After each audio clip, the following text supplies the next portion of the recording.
एक मिनट। हाँ।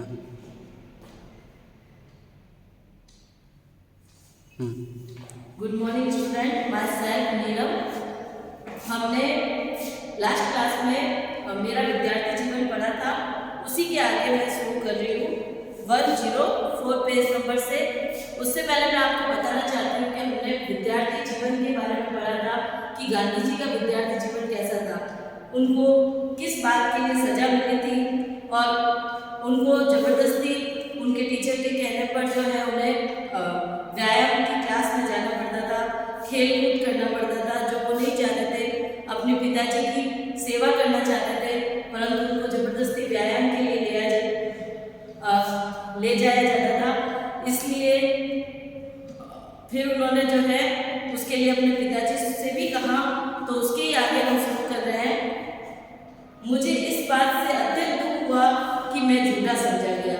मैं ये कैसे सिद्ध करता कि मैं झूठ नहीं बोला। क्यों वो झूठ बोले थे? क्योंकि वो एक दिन व्यायाम की क्लास में लेट पहुंच गए थे, परंतु उन्होंने तो सच ही बोला था, लेकिन उन्हें झूठा समझा गया। पर कोई उपाय न था, उन्हें मन में ही दुखी रहकर रहना पड़ा। मैं रोया और समझा कि सच बोलने वाले को असावधान भी नहीं रहना चाहिए, मतलब उनसे कोई भी गलती नहीं होनी चाहिए।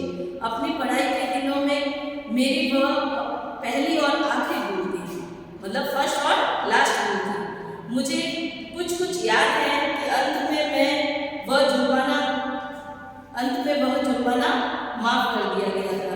कुछ दिन बाद व्यायाम से छुट्टी मिल गई।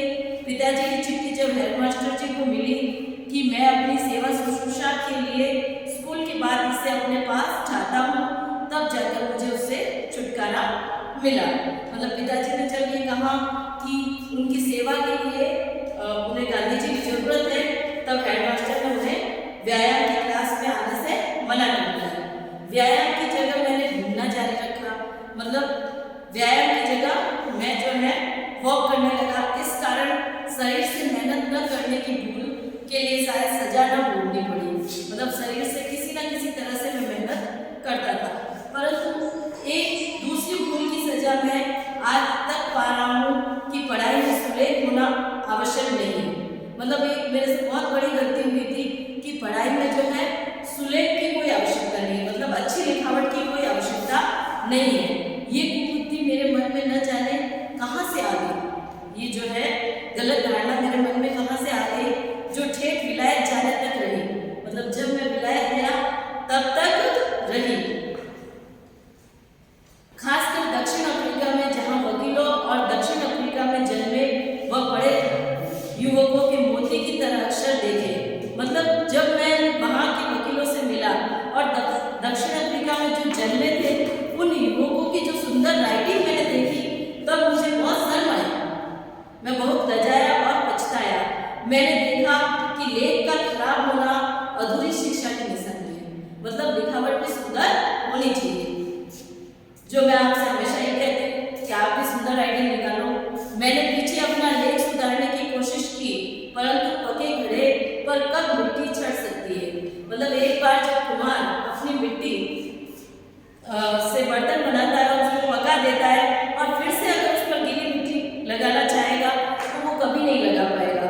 उसी प्रकार से अगर हम बचपन में अपनी राइटिंग नहीं सुधारेंगे तो बाद में वो राइटिंग कभी नहीं सुधरेगी, वो लिखावट कभी सुंदर नहीं होगी। जिस बात की अवहेलना मैंने बचपन में की उसे मैं फिर आज तक न सुधार सका। मतलब जिस चीज को मैंने पहले अनदेखा किया उसे मैं फिर से कभी नहीं सुधार सका। हर एक नवयुवक और युवती मेरे उदाहरण को देखकर चेते, मतलब उनको भी समझ में आ गया कि सुलेख शिक्षा का आवश्यक अंग है, मतलब सुंदर लिखावट शिक्षा का आवश्यक अंग है।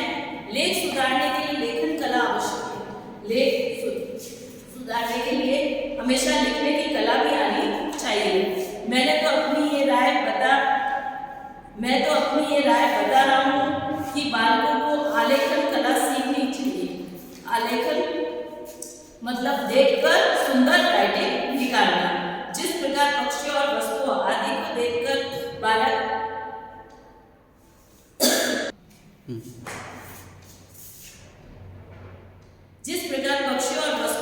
देखकर बालक उन्हें याद रखता है और प्रकार अक्षरों को भी पहचान लेता है।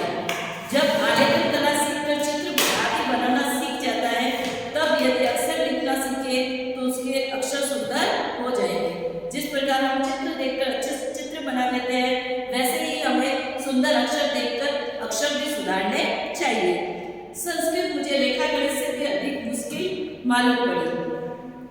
रेखा गणित तो रटने की कोई बात न थी, परंतु संस्कृत में मेरी दृष्टि से सब रटना था। मतलब रेखा गणित में तो कोई रटने की बात होती नहीं है, लेकिन संस्कृत में तो केवल रटना ही पड़ता है। ये विषय भी चौथी कक्षा से शुरू होता था। छठी कक्षा में जाकर इस विषय से मेरा तो दिल बैठ गया। संस्कृत के शिक्षक बड़े सरल थे। विद्यार्थियों को बहुतरे पढ़ा देने का लोभ उन्हें रहा करता था। संस्कृत वर्ग और फारसी वर्ग में एक प्रकार की प्रतिस्पर्धा रहती थी। मतलब एक प्रकार का कंपटीशन होता था। फारसी जो उर्दू पढ़ाते थे और संस्कृत विषय के अध्यापक।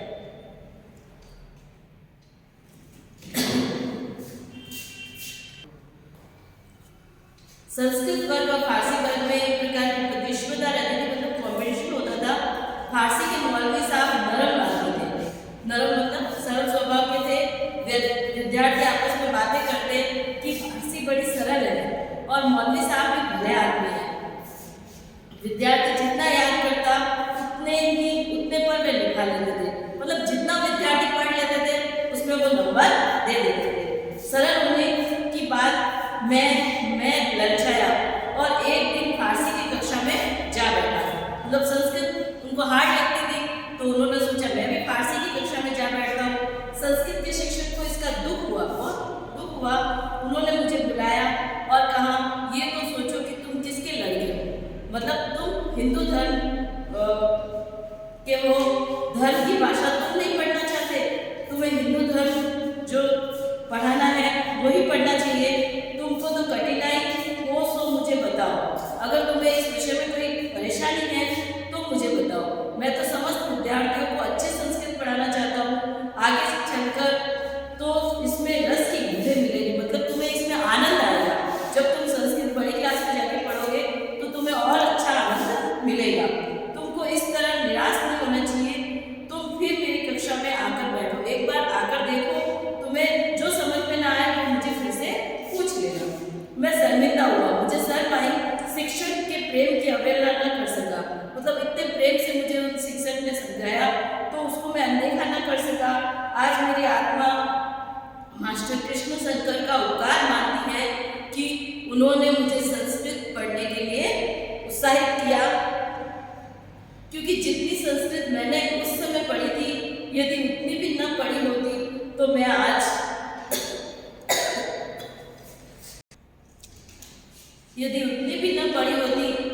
मैं संस्कृत के विषय में कुछ भी नहीं जानता। शास्त्रों का जो आनंद ले रहा हूँ, शास्त्र हमारे सारे शास्त्र संस्कृत भाषा में लिखे हुए हैं, क्योंकि वो देव भाषा मानी जाती है। और अगर मैंने संस्कृत उस सर से नहीं पढ़ी होती तो मुझे शास्त्रों का बिल्कुल ज्ञान नहीं होता, वह न ले पाता, कभी मैं उसमें आनंद भी नहीं ले पाता, बल्कि मुझे इस बात का पश्चाताप रहता कि मैं संस्कृत अधिक न पढ़ सका। मुझे हमेशा इस बात का मन में दुख रहता कि जो है मैं संस्कृत नहीं पढ़ सका, क्योंकि आगे चलकर मैंने समझा कि किसी भी हिंदू बालक को संस्कृत का अच्छा अध्ययन किए बिना नहीं रहना चाहिए। हिंदू बालक को संस्कृत तो आनी ही चाहिए। अब तो मैं ये मानता हूँ कि भारतवर्ष की उच्च शिक्षा में मातृभाषा के उपरांत राष्ट्रभाषा हिंदी, संस्कृत, फारसी, अरबी और अंग्रेजी के लिए भी स्थान होना चाहिए। इतनी भाषाओं की गिनती से किसी को डर जाने की आवश्यकता नहीं है। मतलब ऐसा नहीं है कि इतनी भाषाएं कैसे पढ़ेंगे, डरने की कोई जरूरत नहीं है। यदि विधि पूर्वक भाषाएं पढ़ी जाए, मतलब नियम के अनुसार यदि भाषाएं हमको पढ़ाई जाए, तो सब विषयों का अध्ययन अंग्रेजी के द्वारा करने का बोझ हम पर न हो तो ये भाषाएं भार न मालूम होगी। ऐसा जरूरी नहीं कि हर भाषा को हम इंग्लिश में समझकर ही समझे, ऐसा जरूरी नहीं है, बल्कि उनमें बड़ा रस आने लगे। फिर जो एक भाषा को विधि पूर्वक सीख लेता है, उसे दूसरी भाषाओं का ज्ञान सुगमता से हो जाता है। जो एक भाषा को अगर नियम अनुसार, व्याकरण के जो नियम है, ग्रामर के जो नियम है उनके अनुसार सीख लेता है तो उसको सारी भाषाएं आराम से समझ में आ जाती है। सच पूछिए तो हिंदी, गुजराती, संस्कृत इन्हें एक ही भाषा मानना चाहिए। यही उर्दू, फारसी और अरबी के लिए भी कह सकते हैं, मतलब सब एक ही भाषा का रूप है। संस्कृत भाषा से ही हिंदी, गुजराती ये सब भाषाएं निकली है और फारसी से ही उर्दू, अरबी ये सब भाषाएं निकली है। मैं 6-7 साल की उम्र से लेकर 16 वर्ष तक मैंने 6-7 साल की उम्र से लेकर 16 वर्ष तक अध्ययन किया, परंतु स्कूल में कहीं धर्म शिक्षा न मिली। जो चीज़ शिक्षकों के पास से सहज ही मिलनी चाहिए थी वह न मिली। फिर भी वातावरण से तो कुछ न कुछ धर्म प्रेरणा मिला करती थी। मतलब हमें वातावरण से केवल धर्म की प्रेरणा मिलती थी, पर धर्म की शिक्षा किसी भी स्कूल में हमें नहीं मिली, किसी भी क्लास में ना मिली। यहाँ धर्म का व्यापक अर्थ लेना चाहिए, व्यापक यानी एक बड़ा विस्तृत रूप लेना चाहिए। धर्म से मेरा अभिप्राय है आत्मज्ञान से, आत्मा का ज्ञान। धर्म का मतलब है आत्मा का ज्ञान। मैं अच्छी तरह इस बात का अनुभव कर रहा हूँ कि बचपन में पड़े शुभ अशुभ संस्कार बड़े गहरे हो जाते हैं। मतलब बचपन में हमारे ऊपर जो शुभ और अशुभ संस्कार पड़ते हैं उसका हमारे जीवन में गहरा असर पड़ता है। इसलिए ये बात अब मुझे बहुत खल रही है, मतलब मुझे बहुत परेशान कर रही है कि लड़कपन में कितने ही अच्छे ग्रंथों का श्रवण पाठ न हो पाया। क्यों? क्योंकि मुझे भाषा का ज्ञान अच्छे से नहीं हो पाया था। इस तरह से गांधी जी का जो विद्यार्थी जीवन था उसके बारे में हमने पढ़ा।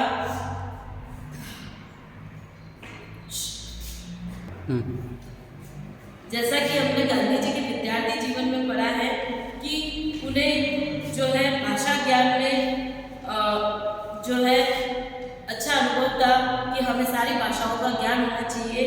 क्यों?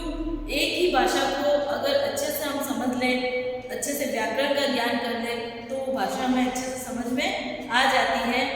और हमें बाद में जब हम बड़े होते हैं तो अगर हमें भाषाओं का ज्ञान अच्छा है तो हम किसी भी ग्रंथ को आराम से पढ़ सकते हैं, सुन सकते हैं और उसको समझ सकते हैं। उसमें क्या शिक्षा मिलती है वो शिक्षा हम ग्रहण कर सकते हैं। इसलिए हमें हमेशा जो है भाषा का ज्ञान होना चाहिए और शिक्षकों का सम्मान हमें करना चाहिए। साथ ही साथ हमें व्यायाम भी करना चाहिए और पढ़ाई के साथ साथ व्यायाम भी जरूरी होता है, खेलकूद भी जरूरी होती है और वो भी हमें करना चाहिए, जिससे हमारा मानसिक और शारीरिक संतुलन बना रहे।